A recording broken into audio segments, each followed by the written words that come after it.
Assalamualaikum warahmatullahi wabarakatuh dan selamat pagi. Terima kasih karena sudah meluangkan waktu dan bersedia mengikuti kegiatan konseling karir hari ini. Perkenalkan, saya Vina, selaku mahasiswa Fakultas Psikologi Universitas Bosowa. Pada kesempatan ini saya akan berperan sebagai konselor yang akan mendampingi Anda selama proses konseling berlangsung. Hari ini kita akan memulai sesi pertama dari rangkaian konseling karir yang terdiri dari 2 sesi. Pada sesi pertama ini kita akan melakukan wawancara atau pemeriksaan psikologi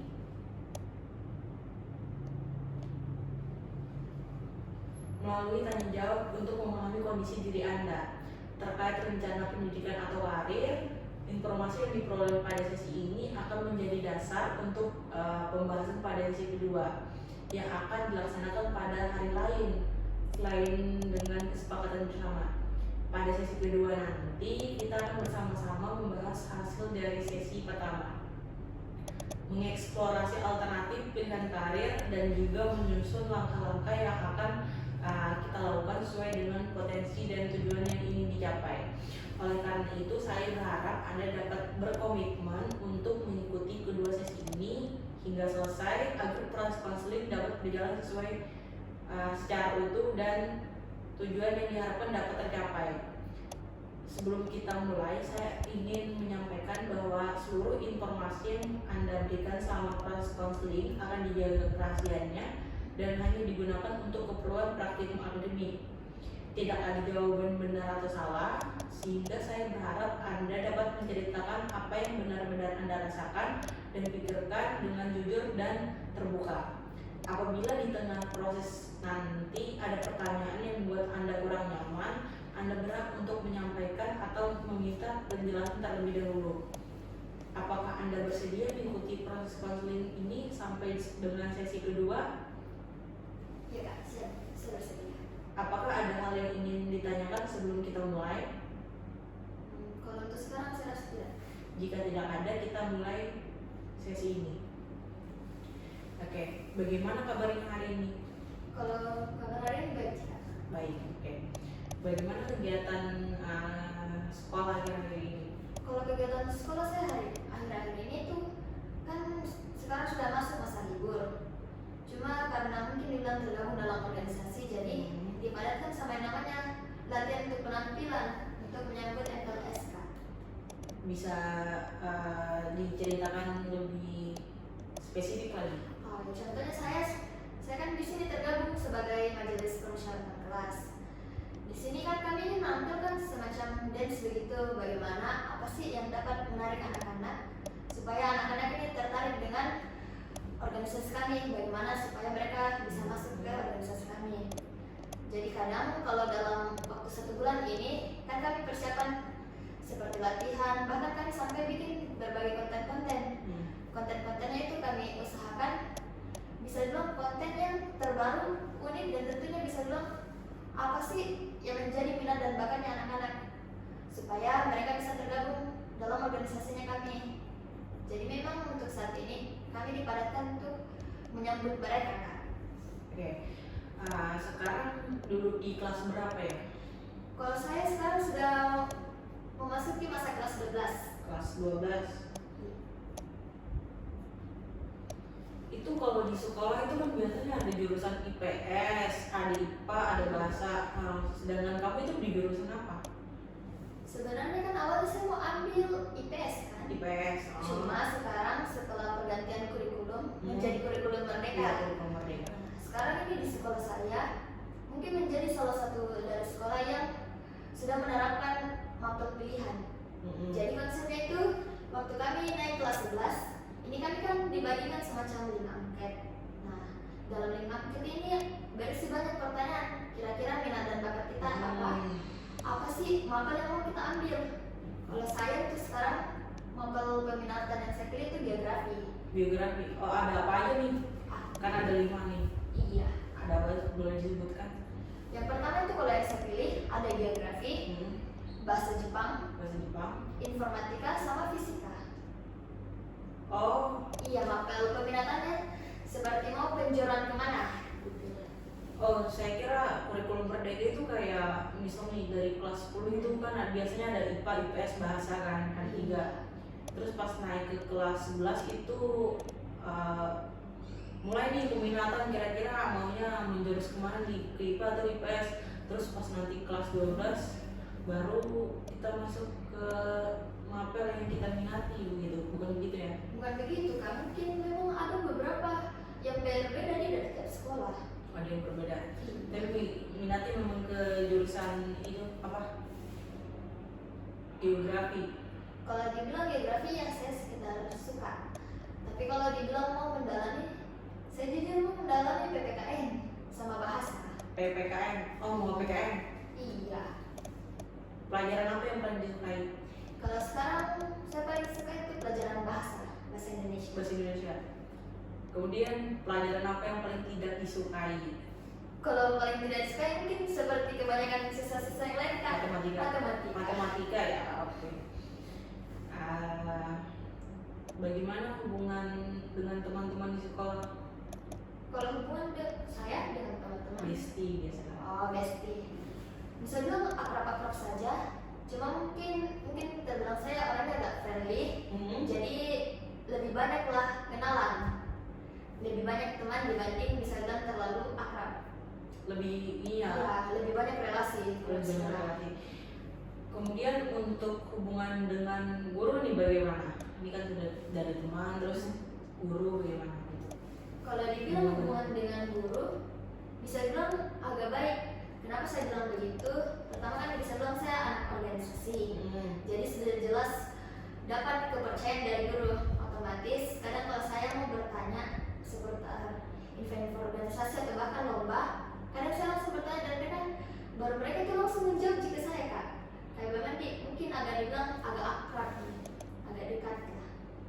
Tapi biasa untuk anak-anak SMP atau anak-anak SMA itu biasanya memang jiwa-jiwa untuk mengeksplorasi dan ingin tahu gitu kan. Kemudian apa yang membuat kamu ingin mengikuti konseling karir hari ini? Kalau dari saya, mungkin bisa dibilang beranjak dari mungkin rasa ingin tahu. Berarti ada bingung mungkin ya? Iya, karena kan kadang bisa dibilang kalau masa SMA kan, apalagi dengan munculnya kurikulum Merdeka, jadi kita kadang semakin bingung. Karena kalau di konselnya sekolah aku kurikulum Merdekanya itu kan kalau di sekolah-sekolah lain contohnya 19 itu mereka konsep kurikulum Merdekanya itu bisa dibilang penjuruan sesuai karir. Contohnya terbagi dalam mau karirnya itu di kedokteran atau hukum atau bahkan manajemen. Kalau di sekolah saya itu tercampur, jadi dia itu pencampurannya berdasarkan mapel yang disukai saja. Nah kadang itu yang bikin saya bingung. Kan contohnya saya suka geografi, tapi untuk lanjut dalam bidang geografi itu saya tidak ada minat. Saya justru minatnya dalam bidang bahasa dan PPKN. Itu yang memutuskan saya untuk saya perlu ikut ini. Bagaimana saya memperdalam, bagaimana saya cari tahu sebenarnya saya betul-betul bisanya itu di bagian mana. Seperti itu kan. Hal apa yang paling sering sekali dipikirkan untuk masa depan atau di sekolah begitu? Oke, kalau untuk masa depan nih mungkin tidak jauh-jauh banget ini. Paling bisa dibilang untuk bagaimana sih caranya saya supaya bisa lanjut kuliah. Bagaimana caranya saya supaya bisa masuk. Contohnya kan bisa dibilang di sini sudah terbuka SNBP, ya, SNBT, TBK, ya apalagi sekarang sudah tambah dengan yang namanya TKA, HBTK, tes kemampuan akademik. Itu yang memvalidasi nilai rapor kak. Kadang itu yang bikin saya juga bingung. Jangan sampai kalau saya umpamanya saya pilih SNBP, saya justru tidak fokus di SNBT. Saya tidak fokus untuk belajar mengerjakan tesnya. Ya tapi kadang saya juga takutkan kalau seumpamanya saya fokus di SNBT saja, justru malah ketinggalan di itu kak, mapel-mapel seperti itu. Contohnya kalau mau TK kan kita itu harus belajar kan. Nah saya takutnya malah jatuh di situ nilainya. Berarti ada ketakutan tersendiri, terus bingung. Iya. Bingung pada langkah-langkahnya sih. Karena jangan sampai saya pilih ini malah yang lain ketinggalan. Apa yang membuat kamu takut? Kalau takut itu pertama, saya takutnya jangan pilih jurusan. Iya, salah satunya itu saya salah pilih jurusan. Saya masuk pada hal yang bahkan saya tidak sukai. Yang kedua itu saya justru takut sama yang namanya kegagalan. Saya takutnya jangan sampai ketika saya sudah lulus, saya justru gagal diterima di kuliah kan. Karena jangan sampai bisa bilang nilai saya kurang, atau bahkan orang-orang mungkin merasa bahwa sertifikat saya itu tidak terlalu penting gitu. Sejak kapan memikirkan hal itu? Kalau dibilang untuk masuk kuliah, saya mulai awal pikirkan itu pasnya SMP. Saya mulai Pas dari SMP? Iya, saya sudah pikirkan bilang saya mau masuk di sini, saya mau jurusan ini. Tetapi untuk secara pendalaman itu saya pada masuknya pada SMA. Kayak bisa bilang lebih seperti ini yang saya sukai, seperti ini caranya saya raih ini. Jadi lebih mendalam pada SMA, terutama pada kelas 11. Mengingat sudah banyak juga kan kakak-kakak yang mengajarkan saya seperti ini caranya kalau mau masuk kuliah. Kira-kira penyebabnya itu yang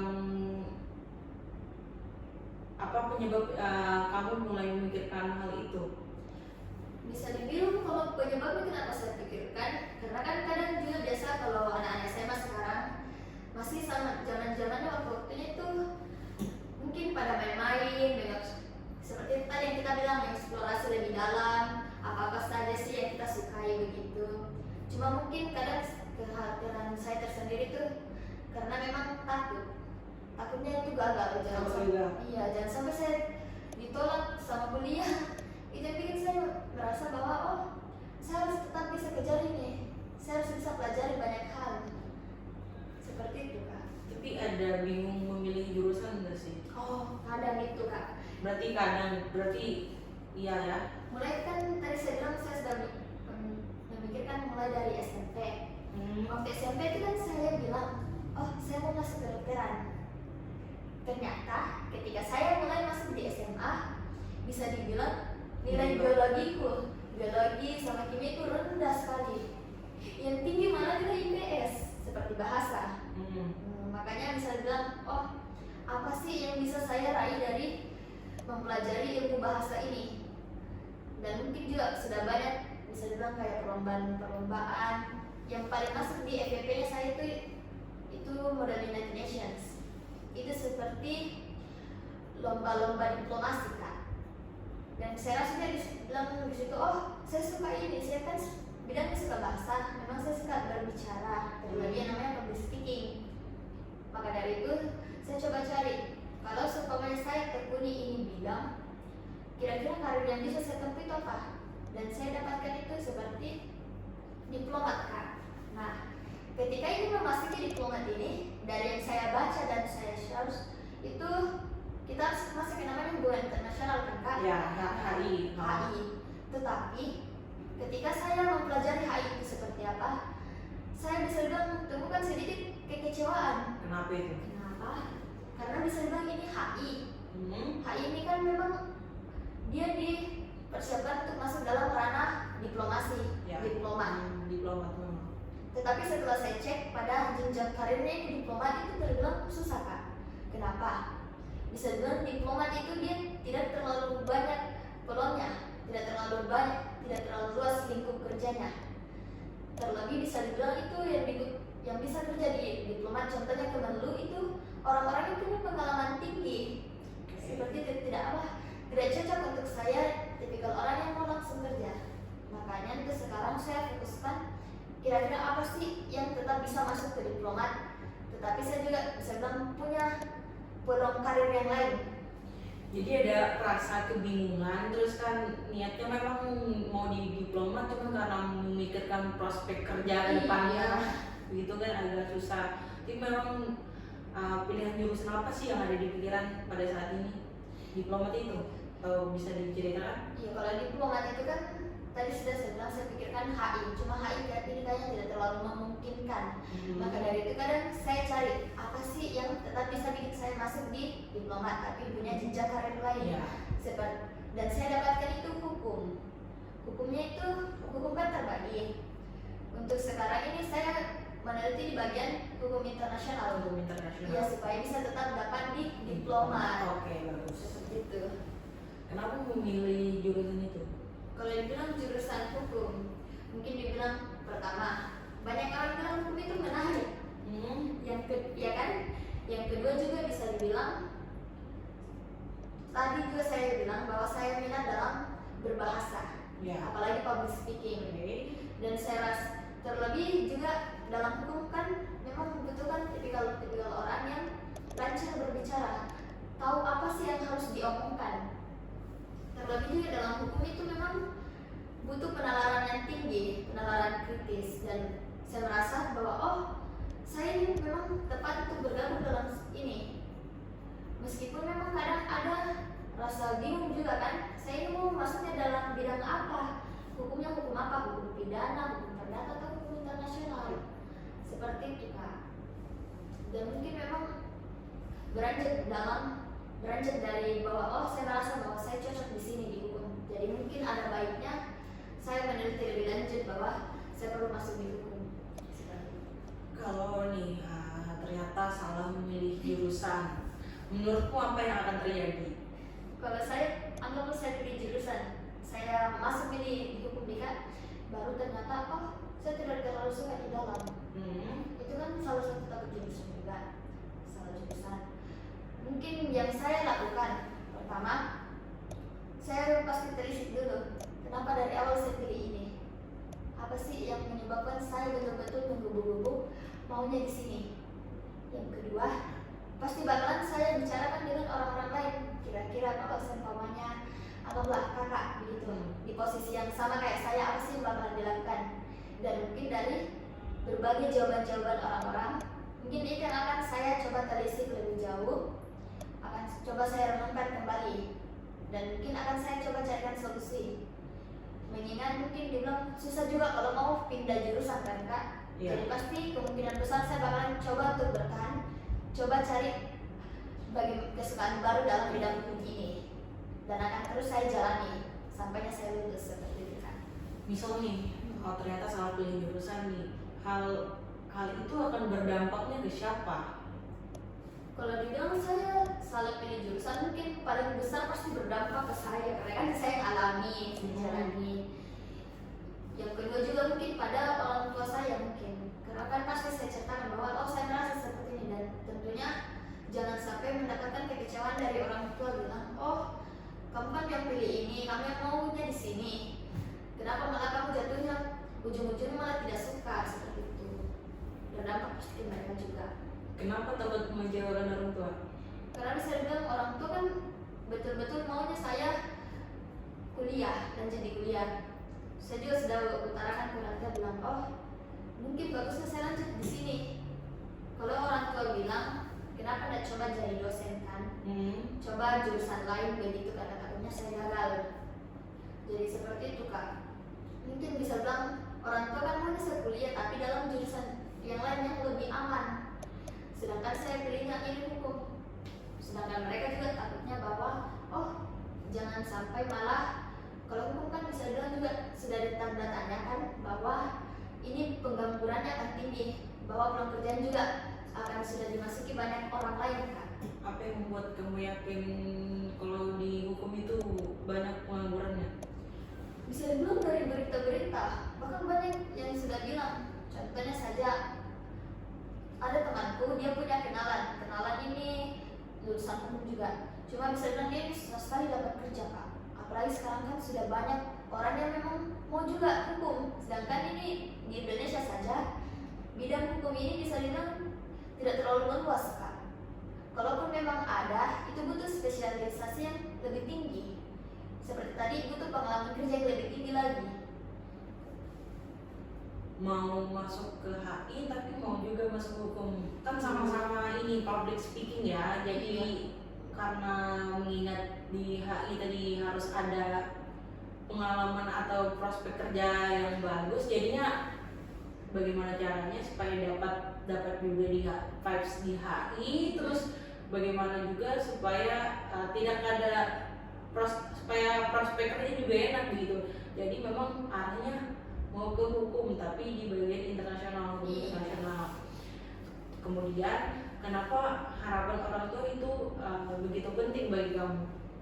Kenapa begitu penting? Pertama mungkin dia bilang, saya takutnya orang tuaku bisa dibilang agak sudah menjelang tua dan ternyata mungkin sudah waktunya mereka untuk tidak bisa bekerja lagi. Saya takutnya pada itu. Jangan sampai mereka sudah capek-capek mengeluarkan uang, capek-capek bekerja bahkan, tapi saya masih tetap tidak bisa penuhi ekspektasinya mereka. Terlebih bisa bilang langsung lanjut kerja. Begitu Kak. Kalau semisal tidak ada hambatan apapun nih, kamu ingin menjadi apa? Kalau dibilang tidak ada hambatan apapun, terlebih bisa bilang ekonomi, pasti saya tetap kejar itu hukum Kak. Di hukum internasional. Memang hukum internasional ya? Iya. Kemudian cita-cita sejak kecil tuh apa sih? Oke, mungkin kalau dibilang cita-cita sejak kecil itu saya mau jadi dokter Kak. Cuma memang waktunya kan betul-betul SMP tuh, saya harus jadi dokter ini.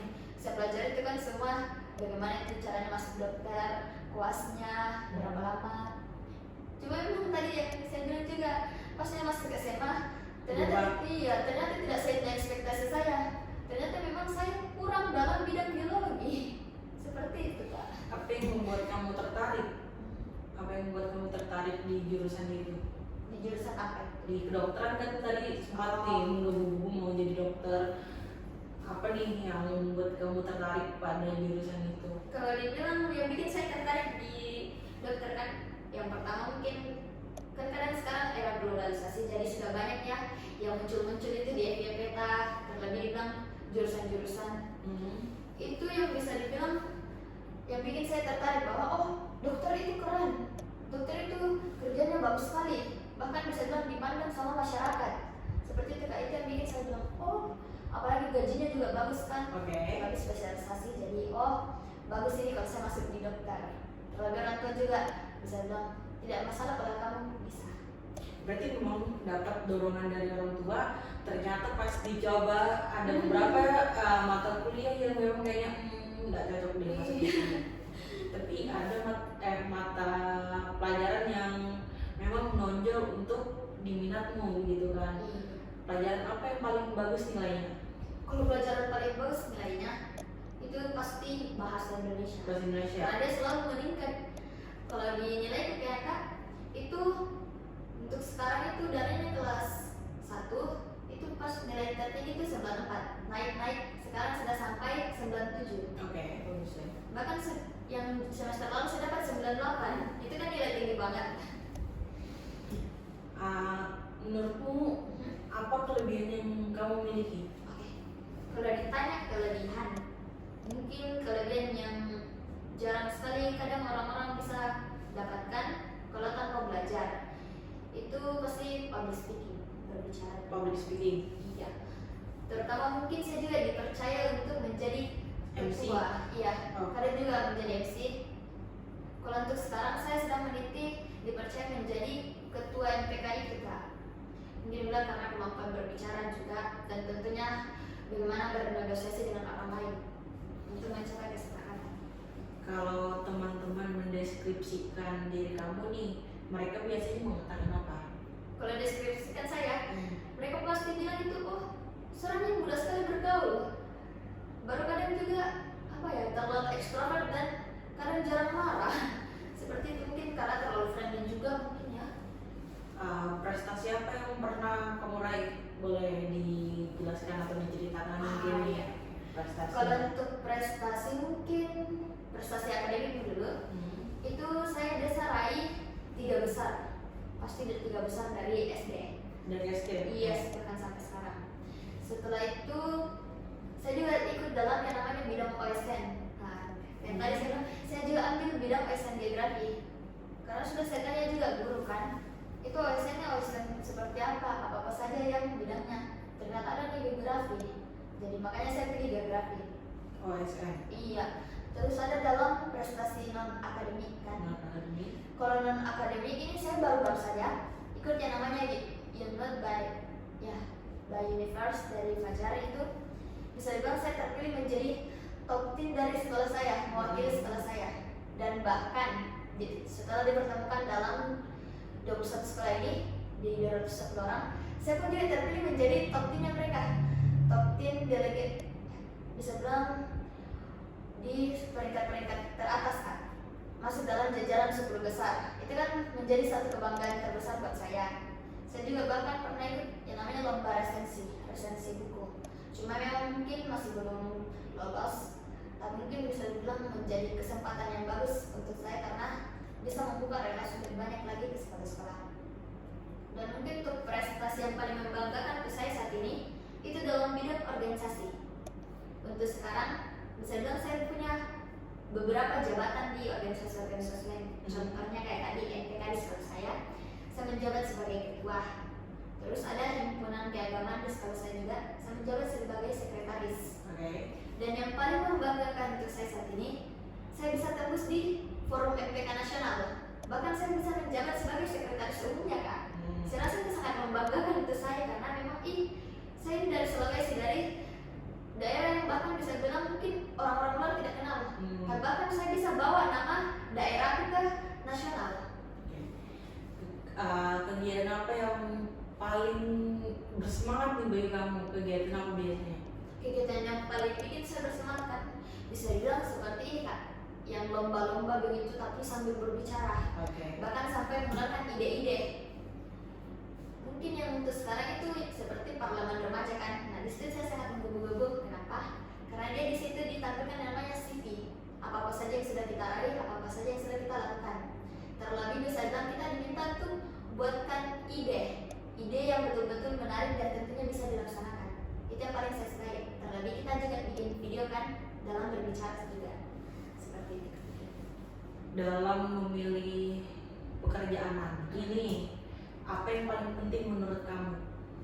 Kalau dibilang pekerjaan yang paling apa sih yang paling penting dalam menentukan pekerjaan yang saya mau? Pertama itu mungkin kenyamanan. Iya.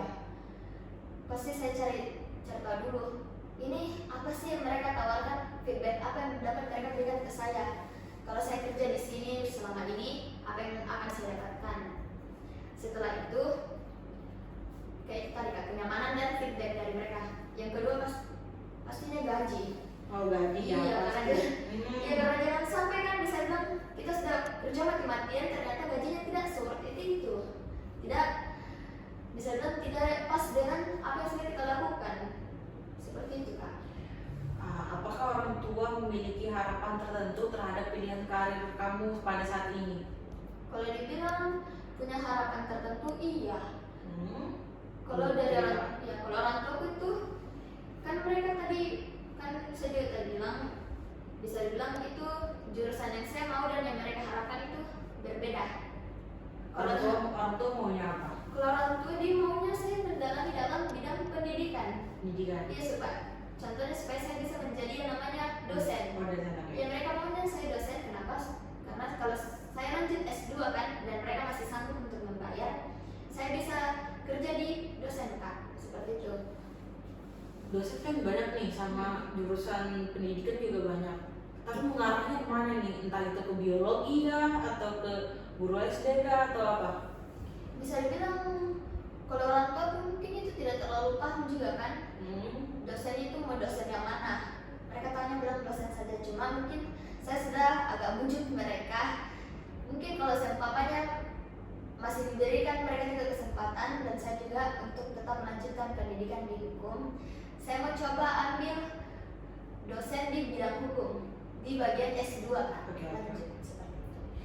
Jadi ada perbedaan ini ya, kayak ada perbedaan pendapat, anak maunya di sini tapi orang tua maunya di sini kan. Tapi memang kalau misalnya tidak ada keminatan biar orang tua maunya kemana, tapi kalau anak tidak ada keminatan itu bakal susah juga sih, karena yang menjalani kan anak gitu kan. Kemudian bagaimana pendapatmu tentang harapan mereka nih?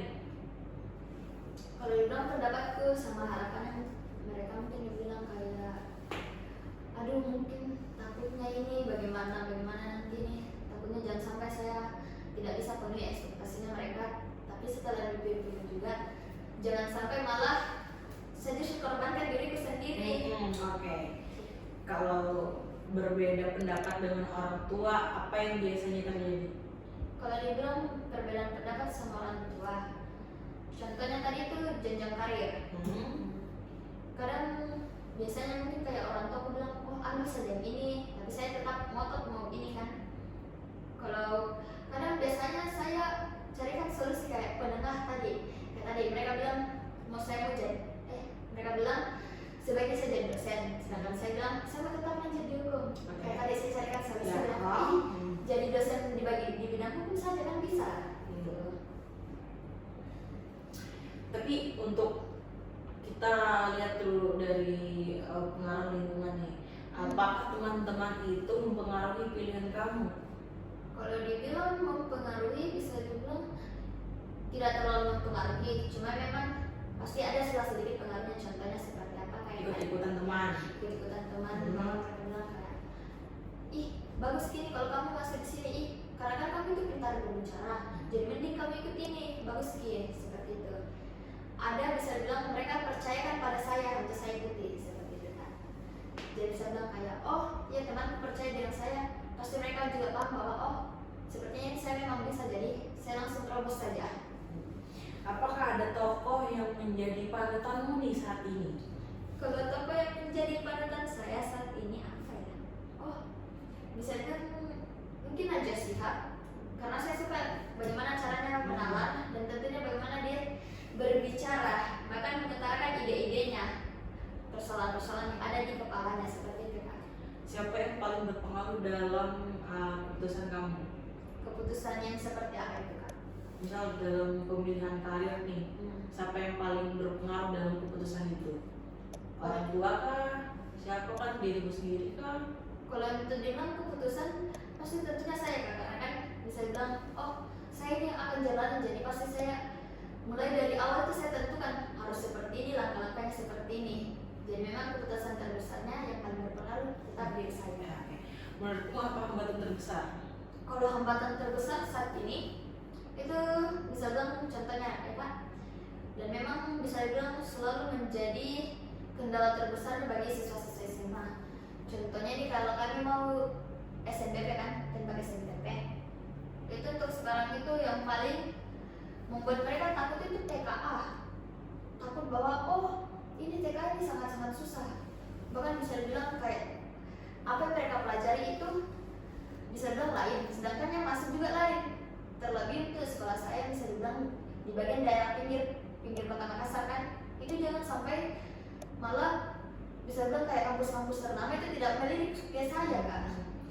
Tapi untuk pemilihan jurusan kan sudah pernah berdiskusi dengan mereka kan.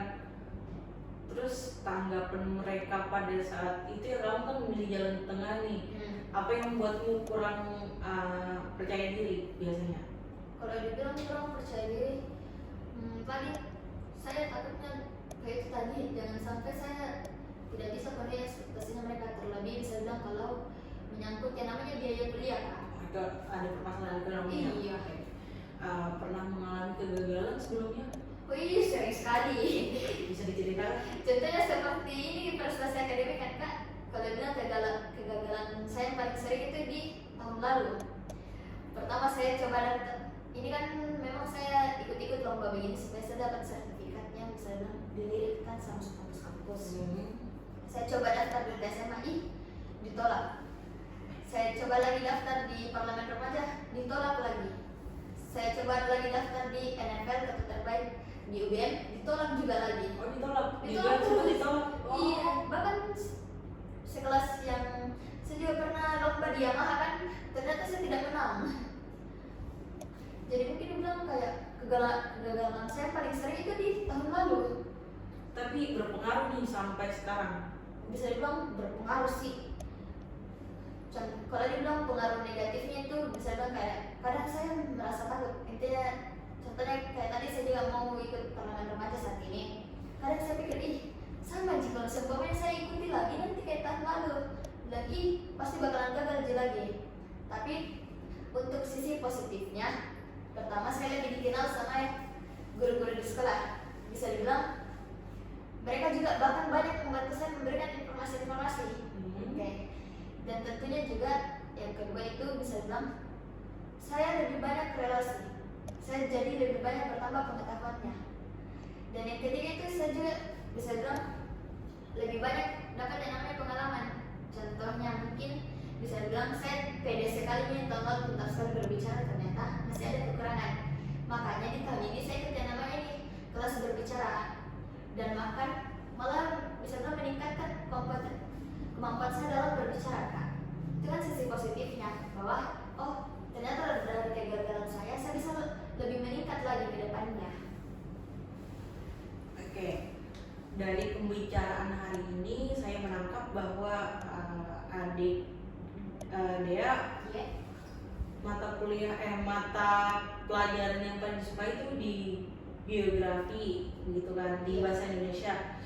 Kemudian ada rasa kebingungan untuk langkah-langkah yang sedang dialami, takut salah pilih jurusan, takut kegagalan. Kemudian pas SMP sama SMA itu ternyata pas sudah mendalami tidak sesuai ekspektasi gitu kan. Kemudian tapi merasa di public speakingnya bagus nih. Pada pertemuan berikutnya kita akan membahas alternatif pilihan yang sesuai dengan potensi dari kondisi yang sedang kamu miliki. Kemudian nanti kita akan menyusun langkah-langkah apa yang bisa kamu lakukan ya. Oh yes. Baik, terima kasih untuk hari ini karena telah bersedia berbagi cerita dan menyampaikan pengalaman dan juga pemikiran Anda dengan terbuka. Dari pembicaraan ini saya memahami Anda bahwa Anda sedang menghadapi beberapa pertimbangan terkait dengan karir dan masa depan yang masih perlu kita eksplorasi lebih lanjut. Pada sesi hari ini kita akan mengidentifikasi permasalahan dan mulai memahami faktor-faktor yang mempengaruhi pilihan karir Anda. Hasil pembicaraan ini akan menjadi dasar untuk kita masuk ke sesi 2 nanti. Sesuai dengan kesepakatan kita di awal, pada pertemuan berikutnya kita akan melanjutkan proses konseling dengan membahas alternatif pilihan yang sesuai dengan potensi, minat, dan tujuan kamu nanti ke depannya. Kemudian bersama-sama kita menyusun langkah-langkah yang dapat kita lakukan nanti ke depannya. Dan saya juga berharap rencana yang telah kamu susun dengan baik ini dapat mulai kamu lakukan secara bertahap. Semoga proses konseling ini dapat membantu kamu dan dalam mengambil keputusan karir yang sesuai dengan potensi dan minat dan juga nilai-nilai yang kamu miliki. Sebelum kita akhiri, apakah ada hal yang ingin kamu sampaikan atau ada yang ingin ditanyakan? Kalau yang mau saya tanyakan, mungkin dari pendapat Kak, kira-kira setelah mendengar apa tadi yang saya ceritakan, menurut Kak itu saya harusnya ngapain begitu? Tadi kan karena memang ada perbedaan pendapat dari orang tua kan, tapi memang public speakingnya juga oke. Dan kamu sesuaikanlah kemampuanmu dengan apa yang sudah kamu miliki. Jangan ikut-ikutan atau FOMO sama teman-teman. Kan biasa ada teman masuk perawat nih, aku juga harus masuk perawat. Jadi jangan terlalu FOMO loh atau ikut-ikut. Sesuaikan dengan kemampuan diri sendiri gitu kan. Oh yes.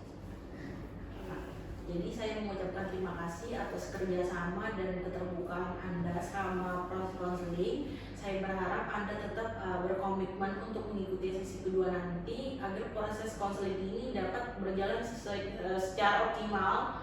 Sampai bertemu pada pertemuan berikutnya. Semoga Anda selalu diberikan kesehatan dan kemudahan dalam setiap langkah yang akan diambil. Assalamualaikum warahmatullahi wabarakatuh. Oke,